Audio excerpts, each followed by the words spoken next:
All right, I'm back. I'm here. Let's go ahead and talk about what's been going on recently in Yu-Gi-Oh. So, as I'm sure a lot of you are aware, in the TCG, people are saying that Fire King Snake Eye is going to represent a pretty dominant Tier Zero format. People have been saying this for about a month and a half now, saying that once the Photon Nightmare stuff comes out, this deck is going to basically be the only deck worth playing. Now, the people that are sort of the real thinkers within the community, the people that put up a lot of results at very high um, levels, are definitely saying that they're starting to believe that this is going to be a tier zero format.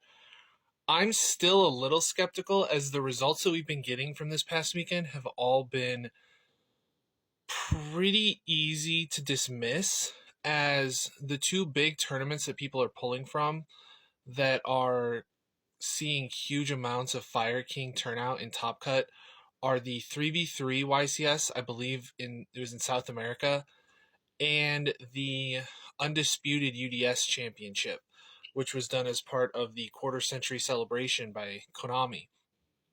Now, the reason why it's easy to dismiss these is because, in terms of the Undisputed UDS Championship, it was only 16 people, and it was 16 people that had all won a UDS in the past. I'm not going to go over what a UDS is, but it stands for Ultimate Duelist Series. It was a tournament, and a lot of the greatest players in the world competed in them, and the winners would receive UDS belts. The undisputed UDS champion won a ring.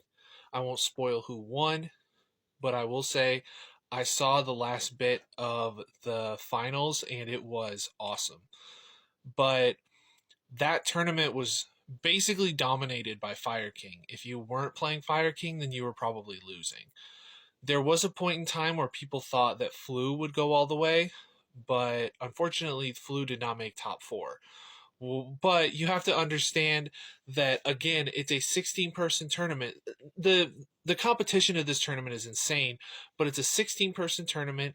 Everyone that's participating in it, all 16 people are known quantities, and a lot of them are pretty popular online, have a pretty sizable following, and a pretty sizable number of people keeping track of sort of the trajectory that they've been going. So it's pretty easy for people going to that tournament to make a meta call, because when you're going to like a 1,000-person tournament, even several 100-person tournament, it's a lot more difficult to make judgment calls on what's going to be the most popular deck. But it's pretty safe to say that if you're going to a tournament where basically being crowned champion of this tournament makes you the undisputed best player in the game right now, and probably ever, you're probably going to bring your A game, which means just about everybody was playing the best deck. It was pretty overrepresented over the course of the whole tournament. But that aside, it's also easy to predict what the people going to the tournament are going to play, and the people that showed up with something other than Fire King teched it out to be specifically Fire King. And so that deck was a known quantity, but the people that came to this tournament were playing it at the absolute highest level possible. They were absolutely decked to the nines, and they were on their A game. When you're talking about a normal YCS or even like a regional, a lot of times people aren't playing the best version of the deck a lot of the times. And a lot of people that go to those types of tournaments, they sometimes like to bring their pet deck. There's a huge number of people that are going to be playing what they consider meta calls. So the field is a lot more diverse, is what I'm saying. So a lot of the Ultimate UDS Championship boiled down to Snake Eye Fire King mirrors, which are actually pretty fun to watch, if I'm being honest. But aside from that, that's sort of what the entire metagame of that tournament was built around, was playing against specifically Fire King. Now, in terms of the 3v3 YCS, the structure of a 3v3 YCS is really difficult to like hone in on what exactly the results of the tournament functionally mean, as any team can have sort of flex spots where one person's deck is specifically good into a bunch of certain matchups, but not into the best deck in the room. And as a result, some decks can be carried to the top without necessarily actually being that good this format, because the other two players on that team sort of carried the dead weight, right? So it's easy to dispute the results of a 3v3 YCS by saying, oh, well, the numbers might be skewed because of the way that a three-person team versus a three-person team works, and the fact that a lot of people probably felt like the structure of their individual team and what the members within it were playing is probably more important than making a call based on what they expect the overall metagame right now to be. So, for both of those tournaments, it's very easy to sort of dismiss the results as being any sort of conclusive result. A lot of things can sort of creep in, but the unfortunate fact is that with a 3v3 YCS like that, it would be easy to dismiss the results if Fire King hadn't been super dominant. Because, like I said, if you bring non Fire King decks, if the other members of your team are playing Fire King or playing a deck comparable to Fire King, like I think Branded, Flu, a few other decks are seeing like fringe success right now.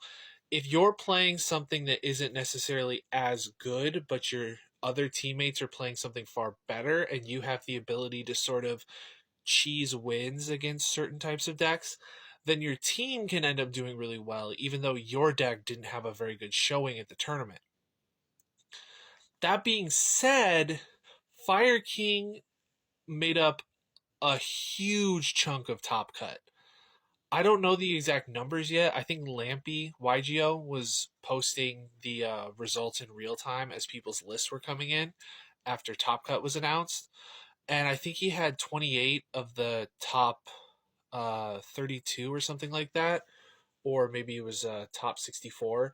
But either way, I think something in the ballpark of like 60 to 70% of the lists that he had gotten in were either Snake Eye Pure or Fire King Snake Eye, which says to me right off the bat that Fire King was pretty dominant.